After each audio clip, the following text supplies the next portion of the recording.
Well, good afternoon, Charnian friends, and welcome to this week's edition of Patio Ponderings. This past Sunday in worship, we observed Palm Sunday, in which Jesus makes his triumphal entry into Jerusalem to the shouts of Hosanna. Blessed is he who comes in the name of the Lord. He is hailed as King and Messiah. And throughout this week, we are going to be dwelling in the other stories that finish out Jesus' life and ministry. We're going to hear of the Last Supper. We're going to follow Jesus to the cross. And then finally, we come to the empty tomb on Easter Sunday.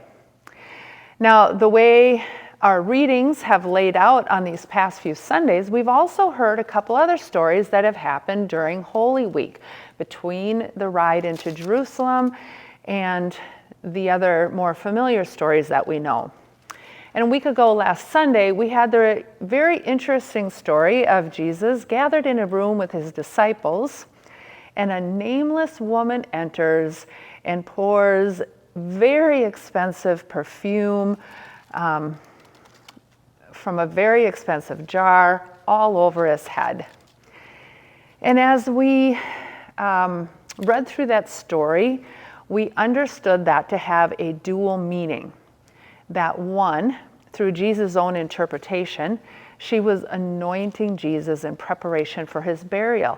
She was understanding and naming the fate that he was going to have, that he was going to die. Second, we understood the imagery as reflective of when a king is anointed. In other words, this unnamed woman was anointing Jesus, naming him as King and Messiah. Remarkable, because that is a role reserved for prophets and priests, who are typically male.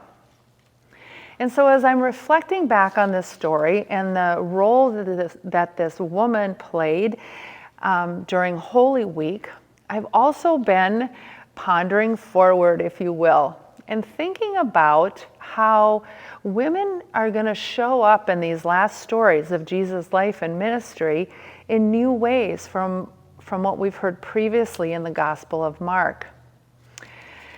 So if I asked you to come up with an image of the disciples in your mind, what would you come up with? I'm guessing you'd be thinking of the 12 disciples that Jesus called and did ministry with and traveled around the area with.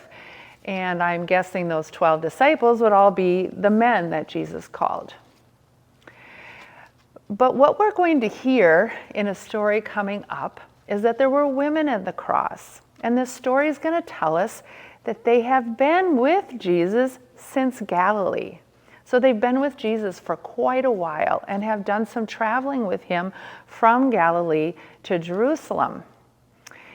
And the story is also going to describe their role in the ministry of Jesus. It's going to tell us that they were following him. And second, it's going to tell us that they were either serving him or ministering to him. And it depends on the translation that you read. Now, if you look at the Greek underneath it and the verbs that are being used, what it's telling us is that this action was ongoing, that this was not just once that they followed him or just once that they did something for Jesus or served him in some particular way, but this was ongoing action throughout the time that they were with Jesus. And if you put those two words together, following and serving, you have the definition of what a disciple is. When we follow Jesus, when we serve, we are a disciple. And so now we have to re-image our idea of what a disciple is. Of course, we include the 12 men that Jesus called, but through this and through other parts of our gospel reading, we come to understand that there were quite a few people that followed Jesus.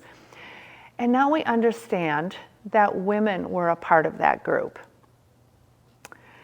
And so as we go into these next few days, as we come to hear the story of the Last Supper, as we come to hear the story of the crucifixion, and as we hear the story of the resurrection, I'd like to extend an invitation to you to pay attention to the women who show up in these stories, to pay attention to what their role is and how they function in Jesus' story and who they are.